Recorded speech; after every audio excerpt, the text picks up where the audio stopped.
está vendo agora, o que está acontecendo nas últimas semanas, são ataques clássicos, como já tiveram em governos ditatoriais de extrema direita, em governos fascistas, e a gente já viu isso acontecer várias vezes. Está acontecendo agora exatamente a mesma coisa, que é, em primeiro lugar, né, se ataca, se identifica os inimigos, um inimigo interno, um inimigo em comum, tá? Se identificou como os comunistas, todo mundo é comunista, né? Todo mundo é marxista.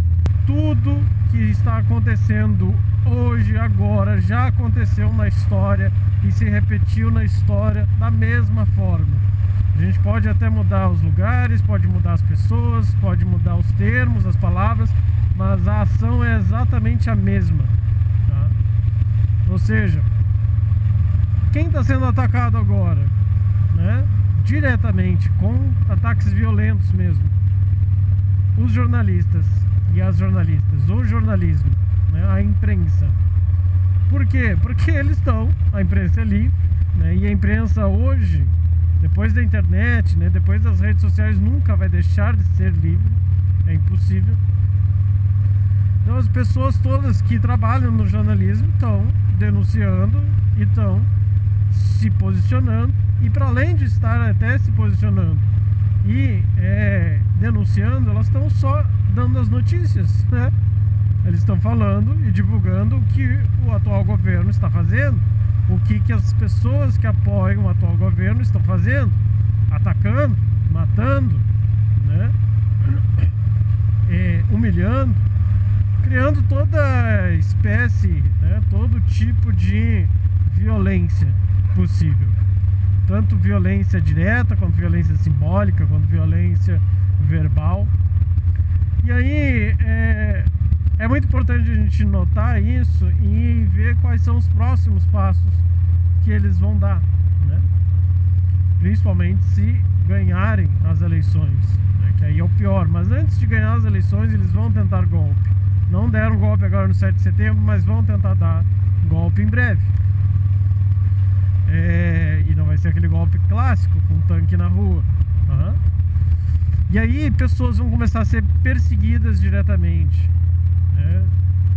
E aí depois eles vão atacar os intelectuais, vão atacar as pessoas, as cabeças pensantes, atacar os acadêmicos e por aí vai. A bandeira do Brasil hoje foi roubada, né? Ela foi apropriada. Ela foi apropriada pela extrema-direita. A bandeira que simbolizava a união de uma nação, a bandeira que simbolizava a união de um país, em torno de uma lei, né, um conjunto de leis, como a Constituição de 88, em torno de uma língua, que é uma das pouquíssimas coisas que nos une, né, a particularidade específica do português, né, falado, lido, escrito no Brasil. E, claro, a união das regionalidades, das culturas, da história do país, da história, das histórias, inclusive das histórias de luta. Tudo isso foi apropriado e roubado e utilizado como a bandeira da extrema-direita. Então, quem usa hoje a bandeira do Brasil está automaticamente se identificando com esse atual governo. A gente não pode mais usar porque ela foi apropriada. E o clima de violência, né, toda a forma hoje que essas pessoas estão fazendo para nos amedrontar, para amedrontar qualquer um que está se opondo, e principalmente essas pessoas que estão se opondo e estão sendo violentadas diretamente, né, a ver as pessoas que estão na imprensa, né, divulgando, as pessoas que estão na mídia, comentando, analisando e tendo um posicionamento crítico sobre o que está acontecendo, elas estão sendo atacadas, tá? E claro, quando tu vê uma pessoa famosa sendo atacada, tu não vai ousar se posicionar, ainda mais numa cidade de interior, num bairro de interior como esse aqui. As pessoas vão ficar mais caladas possíveis. E aí o que está acontecendo hoje é isso.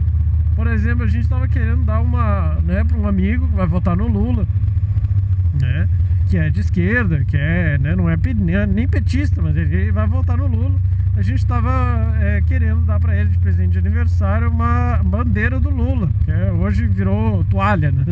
Hoje é toalha do Bolsonaro e toalha do Lula.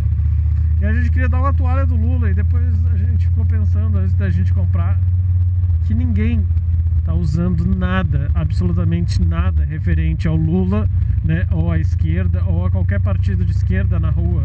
E a pessoa fala, mas ele vai ter uma toalha do Lula para usar onde? Se não dá para usar em lugar nenhum, né? Vai usar como toalha? Não, porque a toalha inclusive é horrível, essas toalhas nem são toalhas boas para usar, é uma bandeira mesmo, né? É uma toalha para ser usada como bandeira. E olha a que ponto a gente chegou, né?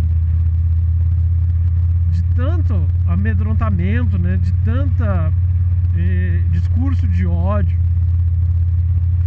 de tantas formas de violência, tanto verbal quanto direta.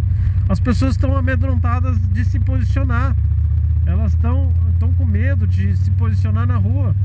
Eu gostaria de também estar fazendo campanha pros políticos que eu vou votar, mas como?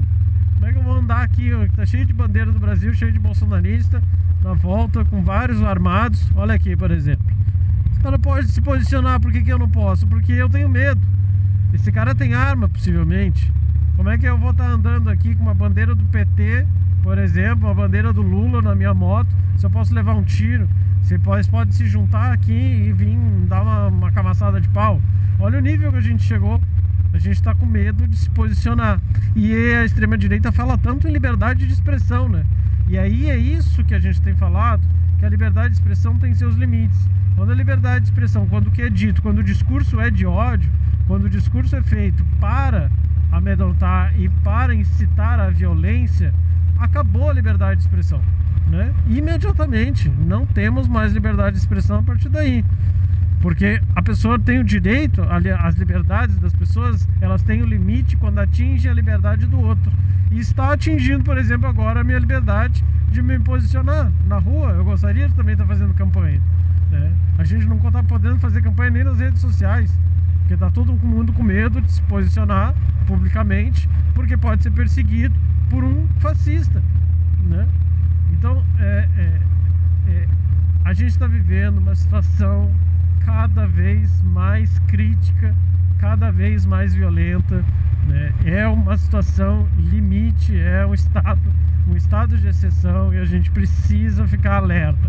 E aí, uma das coisas que eu queria também falar sobre isso é como se posicionar então, né? Como a gente lutar. Então, como é que você dialoga com um fascista, né? Como é que você dialoga com um opressor, com alguém que está te violentando? Para entender o que a gente faz, a gente tem que entender o que está na cabeça dessa pessoa. Tudo que esse homem branco, hétero, de classe média, média alta, rico, quer é ser visto. Ele quer aparecer. Ele tem a idade mental de uma criança de 5 anos birrenta, né? Ele quer violência. A gente não pode se dobrar à violência que ele quer. Então, eu estava vendo agora, revendo algumas coisas, né, como o que se chama o CNV, né, a comunicação não violenta. O que diz a comunicação violenta? A comunicação violenta serve para você ser humano, né? Você ser uma pessoa civilizada, entre pessoas civilizadas. Não serve para você dialogar, por exemplo, com um fascista, com um autoritário, com alguém que está te agredindo diretamente, fisicamente, verbalmente. Você não tem discussão. Quanto mais você tentar discutir, mais você está dando palanque, mais está dando palco para esse autoritário, que ele quer palco, ele quer ser visto, ele quer aparecer.